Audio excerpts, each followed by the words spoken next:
જો આમ ઊંચો કરે પાટું ના મારે મિત્રો. આજના વિડીયોમાં તમે જોયું હશે કે આ રીતના ધોવાય છે મિત્રો. કોમેન્ટ કરી નાખો કે કેટલાને ગા ધોતા આવડે છે. હેલો મિત્રો, જય માતાજી, જય દશરામ, જય દ્વારકાધીશ મહાદેવ. કેમ છો મિત્રો? એકદમ મજામાં લઈને આવ્યો છે ફરી એક નવો વિડીયો. તો મિત્રો શું કેવું મારે તમને કે ભાઈ એમાં એવું છે કે આજે હું તમને શીખવાડીશ કે ગાય કઈ રીતના ધોવાય. જી હા મિત્રો, આજના વ્લોગમાં આપણે શીખવાનું છે કે ગાયને કઈ રીતના ધોવાય છે. અને તમે જોઈ શકો છો કે આ છે આપણી ગાય, બરાબર. અને જો રિયો નીકર આપણો વાછડો છે, બરાબર. 2-3 દિવસ થયા છે જે વ્યાય છે, બરાબર. અને અત્યારે વાછડો ભૂખ્યો થયો હોય એટલે આપણે એને ધવરાવવાનો છે, બરાબર. અને સાથે સાથે ધોવાની પણ છે વગાને. એટલે વાછડો તમે એકવાર જોઈ લો કે આપણો ટપકુડીઓ કેવડો છે આલે. અને તમે જોઈ શકો છો કે આ છે આપણો વાછડો, બિલકુલ એકદમ ક્યુટ છે અને કેટલો સુંદર અને પ્યારો છે. તમે જોઈ શકો છો. એને પણ મોડું થાય છે અત્યારે, કારણ કે એને પણ મમ કરવું છે, ભૂખ્યો થયો છે. એ ભાઈ ભૂખ્યો થયો. હા જો એ કે હા ભૂખ્યો થયો. એટલે આપણે હવે એને સીધો છોડશું અને દોશું ગાને. તો મિત્રો હવે આપણે સૌ પ્રથમ વાછડાને છોડીશું. ભાઈ સાઈડમાં આપણે ભાઈ પહેલાં વાછડાને છોડી લેશું અને છોડી મેલશું. અરે ભાઈ આમ જાને બાપા. હલો ભાઈ, વાછડો છૂટી ગયો આપણો, ટીમિક કરતો ભાગ્યો છે, બરાબર. ને હવે આપણે આપણા કેમેરાને સેટઅપ કરી દઈએ, બરાબર. આને નોંદણું વારી લેશું, બરાબર. મિત્રો આમ કરીને આમ નોંદણું વારવાનું, નોંદણું વરાઈ જાય પછી બેસી જવાનું.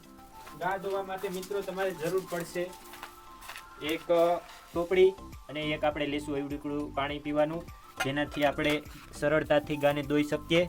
તો મિત્રો આપણે હવે જે વાછડાને આપણે ધવરાવતા ધોઈ લેશું, કેમ કે આપણે એટલો અનુભવ છે ગાનો. હજી ગા શું કહેવાય કે હજી જાણી છે અને પાછું પહેલી વહેલું છે એટલે ગાને છે ને થોડીક પગ ઉપાડવાની ટેવ છે.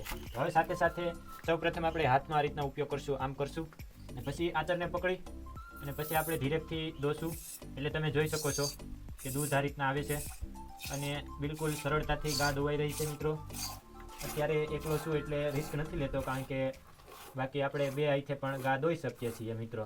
અને આપણું નોંદણું તમે જોઈ શકો છો કે નોંદણું ઢીલું વાર્યું હતું ને એટલે પડી ગયું છે હેઠું. ને આ રીતના મિત્રો દૂધ આવે છે અને આ રીતના આપણે ટોપડીમાં આમ ઠલવી દઈશું. ઠલવાઈ ગયા પછી પાછો બીજો આચર લેશું અને પાછો એમાં પણ દોશું. ધીરેકથી ધોવી પડે, કેમ કે ક્યારેક પગ ઉપાડી લઈ, મતલબ ઊંચો કરે પાટું ન મારે. જો આમ ઊંચો કરે પાટું ના મારે મિત્રો. પાટું મારવાનું કારણ એક છે મિત્રો, એને આચર દુખે છે કેમ કે ચીરા પડી ગયા હતા વ્યાયામ હોય. એ ભાઈ અને 2 આચર આપણે વાસણ ધવરાઈશું. આ તમે જોઈ શકો છો આ રીતના થઈ જાય એટલે આપણે આ ટોપડી લીધી હતી, ટોપડીના મદદથી દૂધને આમ ઠલવી નાખશું મિત્રો આ રીતના. અને આપણી રીતના આ રીતના ગા ધોવાય છે. આ એ લખણ ખોટો છે ભાઈ, આ છે એમાં લેને બાપા, આ લેને. અને મિત્રો બિલકુલ આ રીતના ગા આપણે ધોવાની હોય છે. આજના વિડીયોમાં તમે જોયું હશે ગા આ રીતના ધોવાય છે મિત્રો. કોમેન્ટ કરી નાખો કે કેટલાને ગા ધોતા આવડે છે. મિત્રો આપણે આખી ગાને નથી ધોવાની થતી, કેમ કે પાછું 3 આઈટમ આપણે આખી ધોઈ લઈએ તો ગા લગભગ નીચોવાઈ જાય છે, એટલે આપણે અડધી જ દોશું ગા. જો પગ ઉપાડવાની કોશિશમાં છે એટલી જ આપણે ગા દોશું મિત્રો, બાકીની વાસણાને આપણે ધવરાવશું.